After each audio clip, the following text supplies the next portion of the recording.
Greetings and welcome to the Cerebral Women Art Talks podcast. I'm Phyllis Hollis, your host.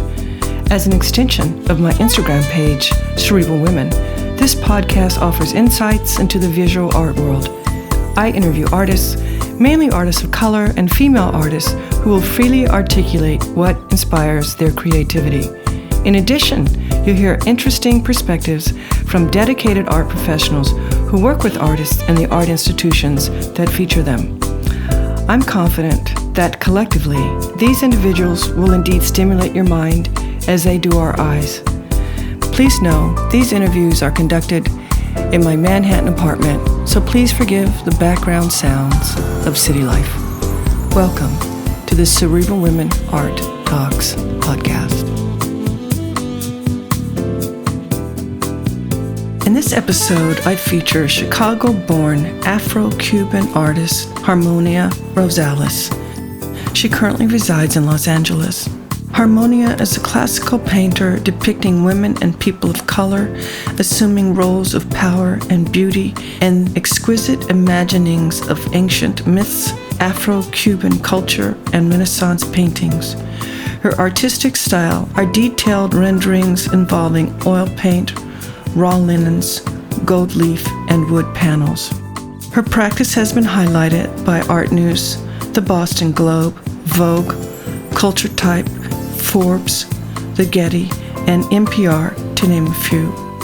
Her first major traveling museum exhibition, titled Master Narrative, opened at Spelman College Museum of Fine Art on Friday, August 18th of 2023, following its presentation at Memphis Brooks Museum of Art.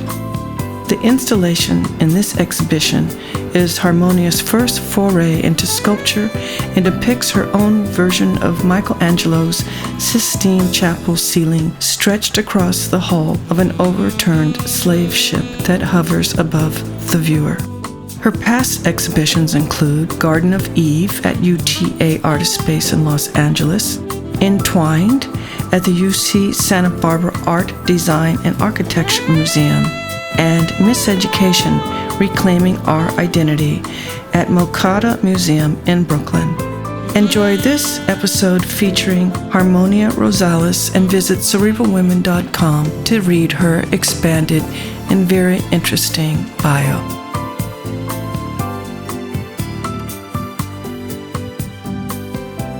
Harmonia, welcome to my podcast. I'm delighted to feature you. I'm so excited to be here speaking with you. Thanks. Share with us, when did you realize that you were going to be a visual artist? I would say I was about 33 when I decided. I mean, I've always painted and I've always had a love for art and wanted to do it, but I was encouraged not to, being that it's very hard, or it was said that it was being very hard to, be an artist and live off your work. So it was at a point where it seemed like I was lost, where nothing really clicked.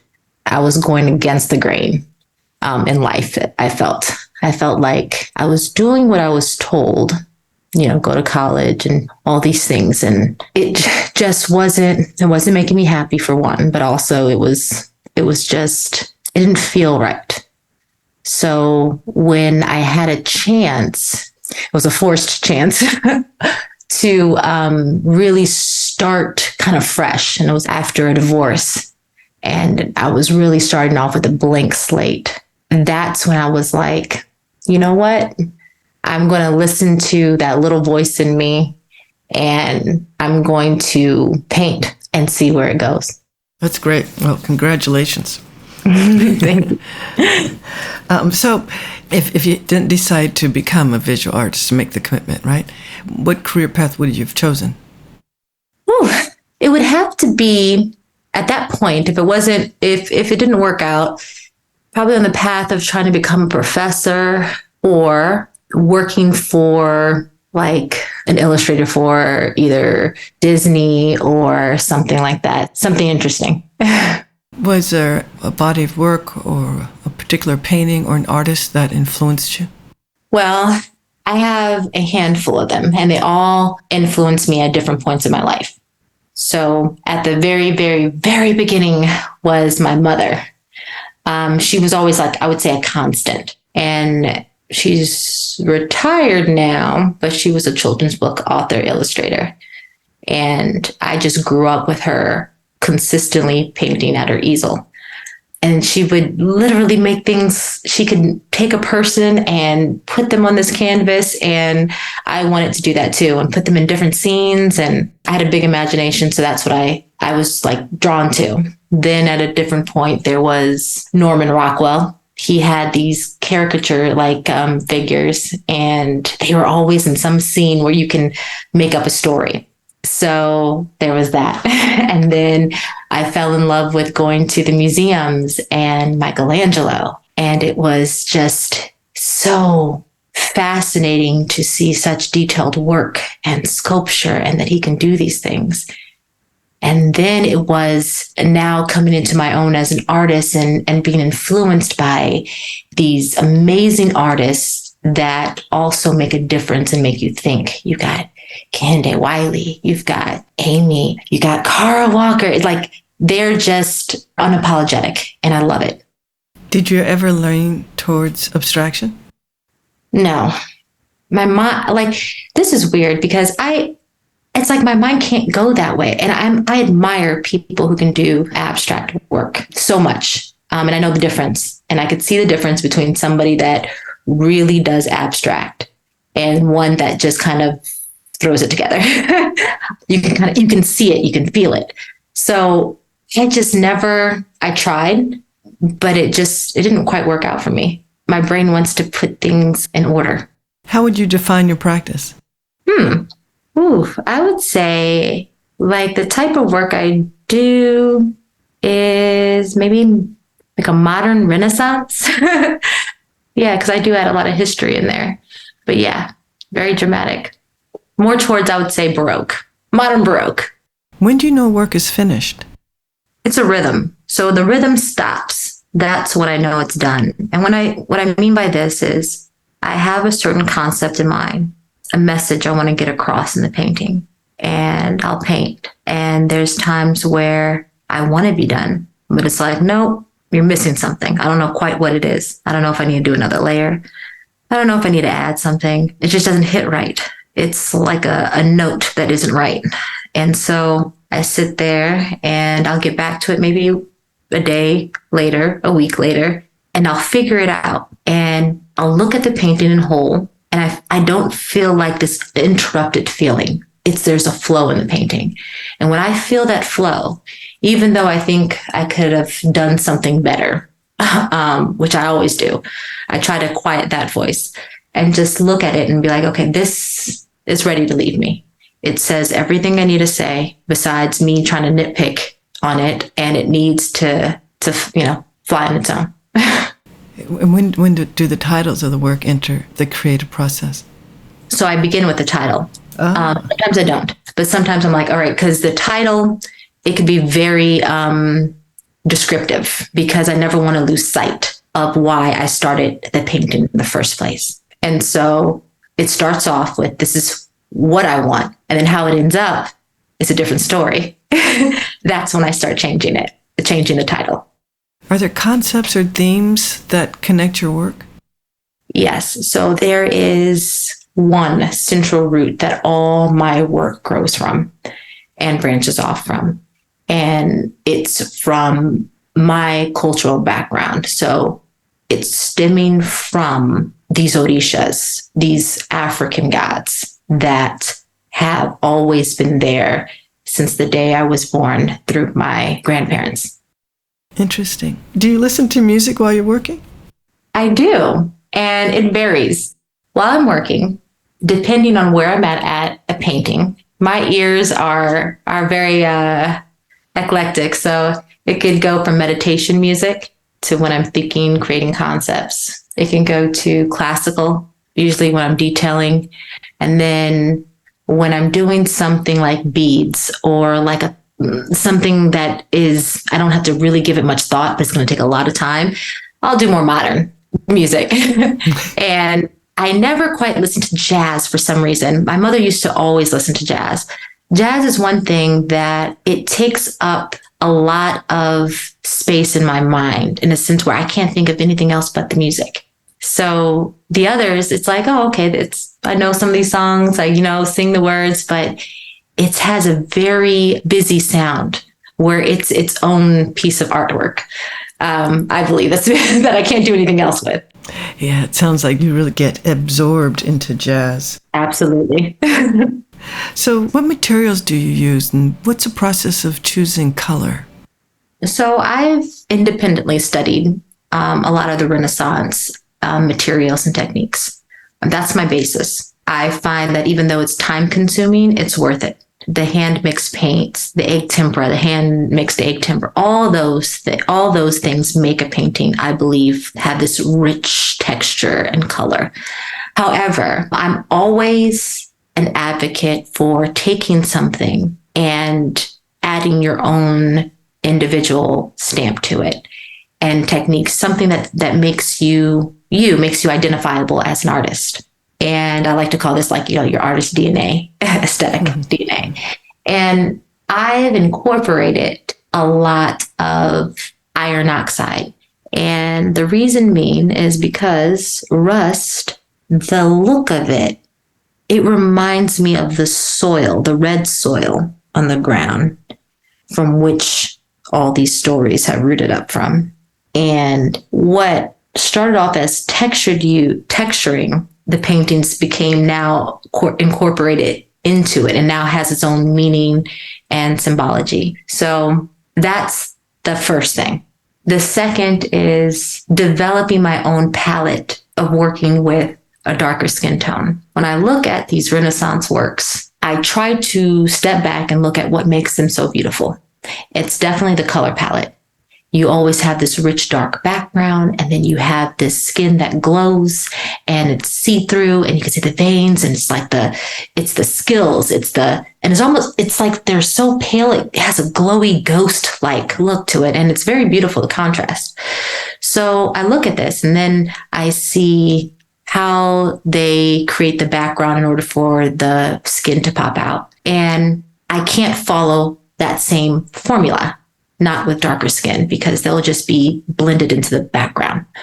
I wanted to find a way where the skin, no matter what undertone it possesses, can really stick out beyond the background. And first, I've gone from, putting a gold color in the back. I love using gold in the background. But also, I do like really incorporating Caravaggio's contrasting. And if you look at dark skin or brown skin, it's not just a single color. It's not just a brown, or in artist terms, a burnt umber or something. It's not void of color like the Renaissance work, but it's actually encompasses all the colors. So in taking this thought of incorporating all the colors, that's what I use. I literally almost use all the colors. I use blues, I use reds, and I do it in thin layers. And depending on where the light hits the face or the body part, that's a different color than how the shadows are. And so by incorporating all the colors in brown skin, it illuminates off the canvas. I find that it illuminates off the canvas. It certainly is beautiful. And I agree with that. Do you feel Black art can be defined?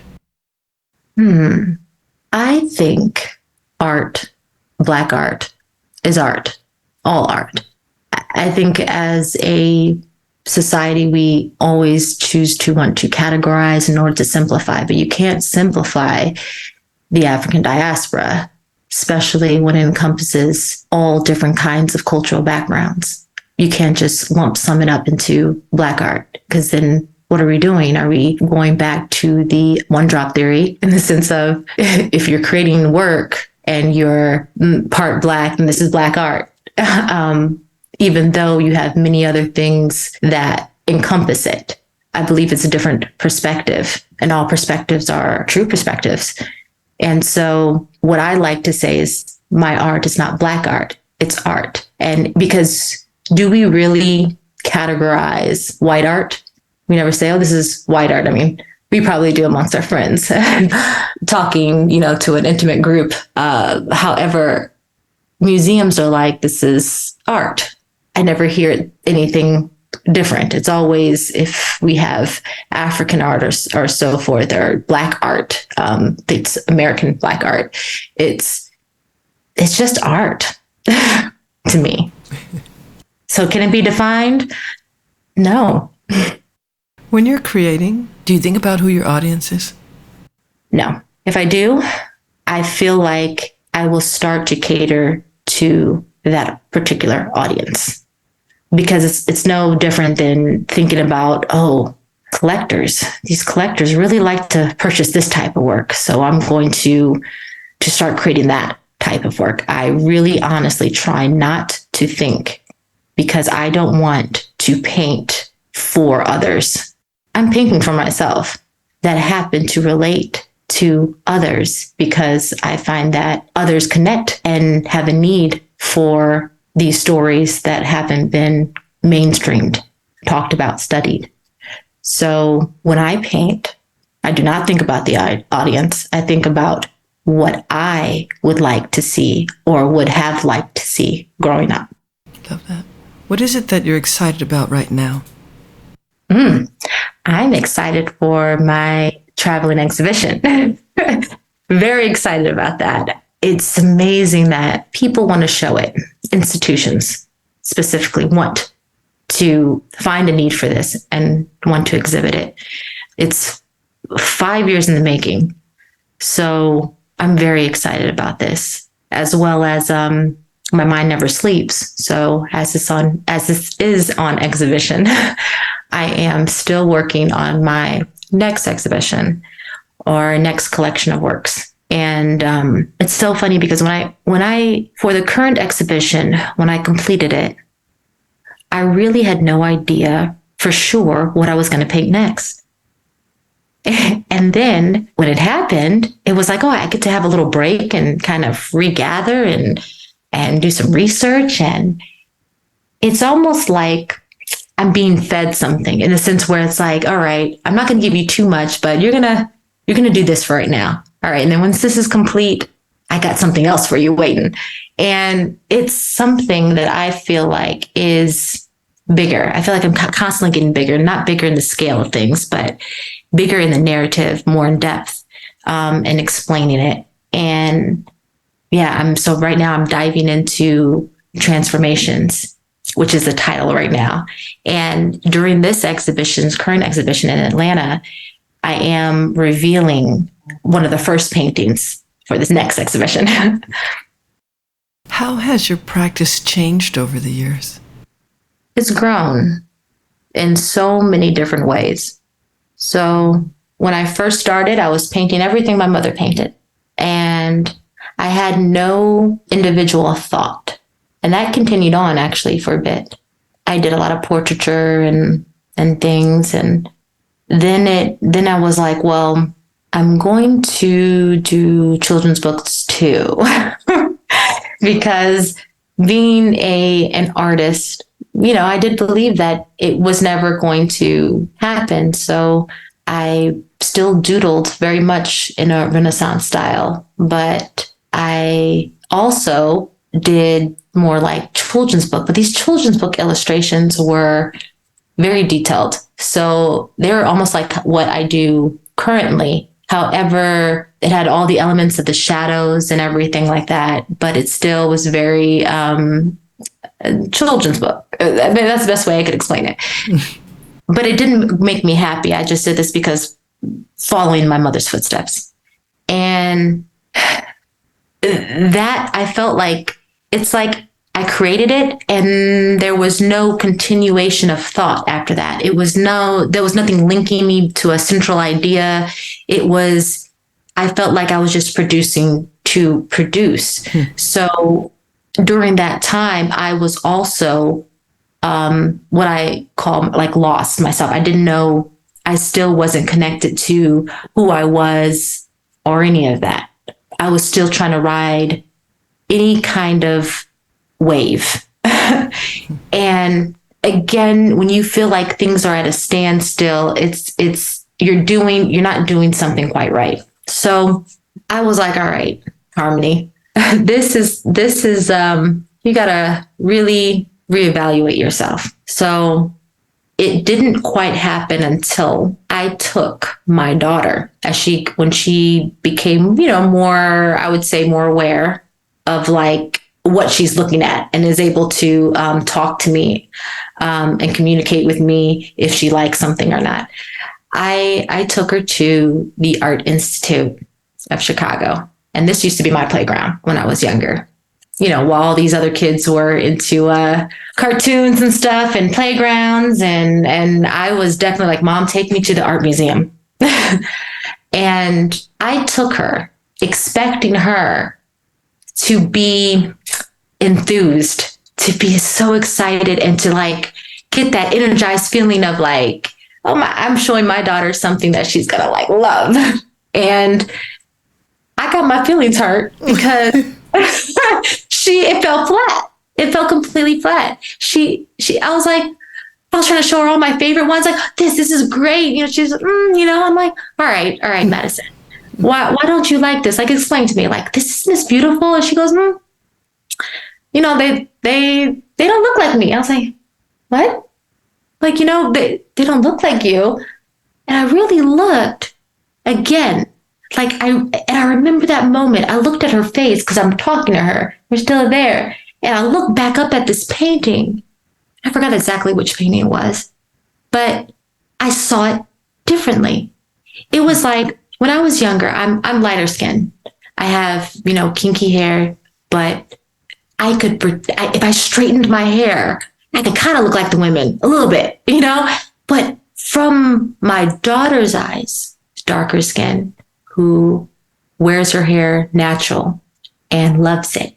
It was like I was looking at this painting through innocent eyes.